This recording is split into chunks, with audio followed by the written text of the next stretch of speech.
योगी आदित्यनाथ, श्री योगी आदित्यनाथ। अध्यक्ष महोदय, अध्यक्ष महोदय, माननीय श्री मुलायम सिंह जी ने अभी जो बात यहाँ पर कही है और मुझे अच्छा लगा कि लालू जी आज उनका समर्थन कर रहे हैं। प्रधानमंत्री के लिए भले ही उन्होंने समर्थन न किया हो, लेकिन आज समर्थन कर रहे हैं, पता नहीं किस बात के लिए। लेकिन मैं आपके माध्यम से पूरे सदन का ध्यान आकर्षित करना चाहता हूं उन मुद्दों की ओर जो आज भी सदन की मर्यादा के विरुद्ध यहां पर बातें हो रही हैं और किस प्रकार से गुमराह किया जा रहा पूरे देश को। अयोध्या में 3 प्रकार की परिक्रमाएं होती हैं, पंचकोसी, 14 कोसी और 84 कोसी। और महोदया, उसी परंपरा के अनुसार 84 कोसी परिक्रमा देश के संतों ने प्रयागराज महाकुंभ के अवसर पर 10,000 संतों ने वहां पर तय किया था और उसी के अनुसार परिक्रमा का यात्रा का कार्यक्रम तय हुआ था।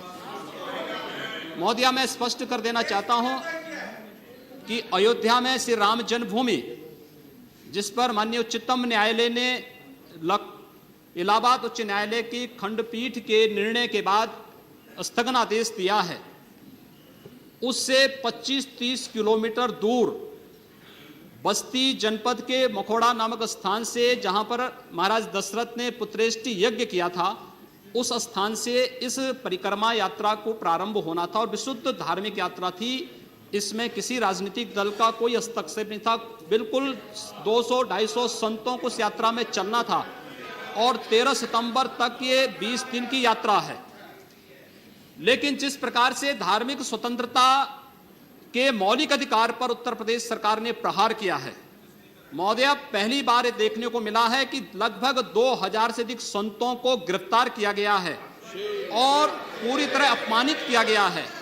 यहां तक कि अयोध्या जी में सरयू जी का स्नान करने वाले जो संत ऐसे हैं जो केवल सरयू जी का स्नान करते हैं, उसी का जल का ग्रहण करते हैं, उन्हें वहां सरयू जी का पूजन नहीं करने दिया गया, स्नान नहीं करने दिया गया, जबरन उठा करके बंद कर दिया गया, उन पर लाठियां चलाई गई हैं, पूरी तरीके से अपमानित करके। सबसे पहले तो सरकार ने हमारे संवैधानिक और मौलिक अधिकारों का हनन किया है।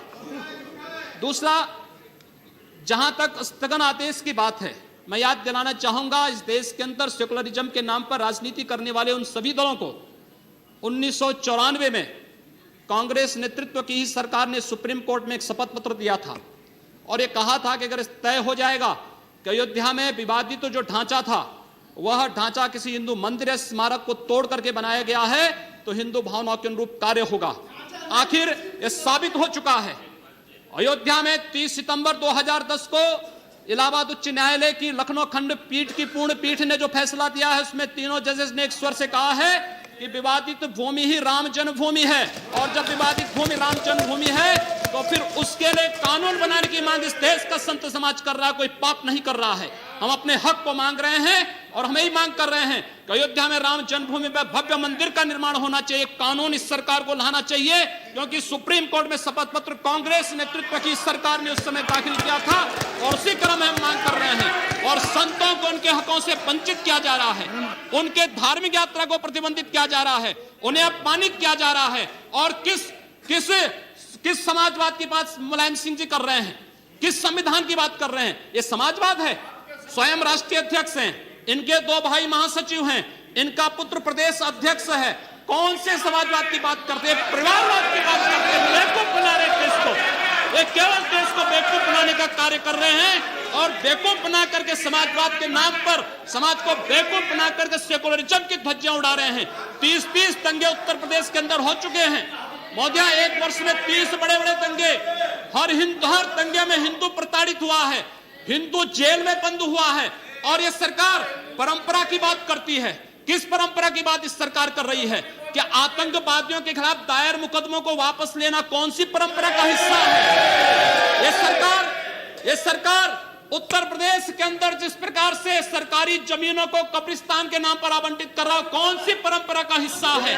जिस प्रकार से वहां के वहां के गरीबों, वहां के पिछड़ी जाति, वहां के अनुसूचित जाति के हकों पर डकैती डला करके यह सरकार जिस प्रकार से जंगल राज कायम की उत्तर प्रदेश के अंदर, आखिर वो किस परंपरा का हिस्सा है। और इसीलिए मैं आज के इस माध्यम से आपसे अनुरोध करना चाहूंगा, उत्तर प्रदेश सरकार ने उत्तर प्रदेश के अंदर हमारी धार्मिक भावनाओं का अपमान किया है, संतों को अपमानित किया है। इस सरकार को रहने का अधिकार नहीं होना चाहिए, इसे तत्काल बर्खास्त किया जाना चाहिए। आपसे मैं ये अनुरोध करूंगा कि भारत सरकार से मैं ये मांग करूंगा, ये सरकार लड़ाने का कार्य कर रही है, यह केवल मुस्लिम जिहादी आतंकवाद को प्रश्रय दे करके हिंदुओं को अपमानित करके संतों का अपमान करना चाहती है। और इसीलिए 84 कोसी परिक्रमा को इसने रोका है। महोदया, जितनी फोर्स वहां लगाई गई अब समाप्त उसका करिए। दशांश भी, महोदया, उसका केवल दशांश भी केवल सुरक्षा के लिए देखी 200-250 संत अपनी धार्मिक यात्रा को शांतिपूर्ण ढंग से निकालते। इस सरकार ने यात्रा पर रोक लगा करके उत्तर प्रदेश के अंदर 10 करोड़ लोगों को पीड़ित किया है, अपमानित किया है, उनको परेशान किया है। और यही नहीं, यह सरकार लगातार हिंदुओं को अपमानित करने का कार्य कर रही है। और इसीलिए मैं आपके माध्यम से अनुरोध करूंगा, इस सरकार को रहने का कोई अधिकार नहीं, इसे बर्खास्त किया जाना चाहिए।